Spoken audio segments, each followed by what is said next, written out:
കോഴിക്കോട് പേരാമ്പ്രയിൽ കാറിന് തീപിടിച്ച സംഭവത്തിൽ ചികിത്സയിലായിരുന്ന യുവാവ് മരണപ്പെട്ടു. ചെറുവണ്ണൂർ കക്കറമുക്ക് സ്വദേശി റിജിൻ ലാലാണ് കോഴിക്കോട് മെഡിക്കൽ കോളേജ് ആശുപത്രിയിൽ ചികിത്സയിലിരിക്കെ മരണപ്പെട്ടത്. റിജിന്റെ പൂർണ്ണ ഗർഭിണിയായിരുന്ന ഭാര്യ സോനയും തീപിടുത്തത്തിൽ പൊള്ളലേറ്റ് മരിച്ചിരുന്നു.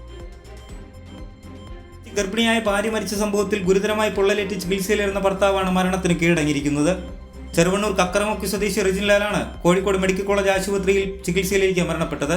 കാറിന് തീപിടിച്ച് ഗർഭിണിയായിരുന്ന ഭാര്യ സോന മരിച്ച് 7ാം ദിവസമാണ് ഭർത്താവിന്റെ ദാരുണാന്ത്യം. മെയ് 15 രാത്രി 9 മണിയോടെയാണ് നാടിന് നടുക്കിയ ദുരൂഹമായ അപകടമുണ്ടായത്.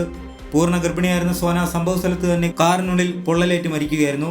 റിജിൻ ലാലിനെ ഗുരുതരമായ പൊള്ളലുകളോടെയാണ് അന്ന് ആശുപത്രിയിൽ പ്രവേശിപ്പിച്ചത്. സംഭവത്തിൽ ആത്മഹത്യാ സാധ്യതയിലേക്കാണ് പോലീസ് വിരൽ ചൂണ്ടുന്നത്.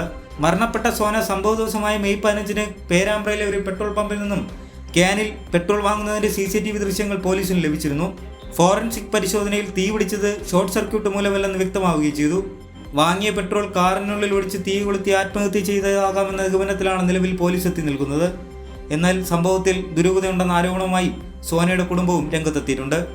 കൈരളി ന്യൂസ്, കോഴിക്കോട്.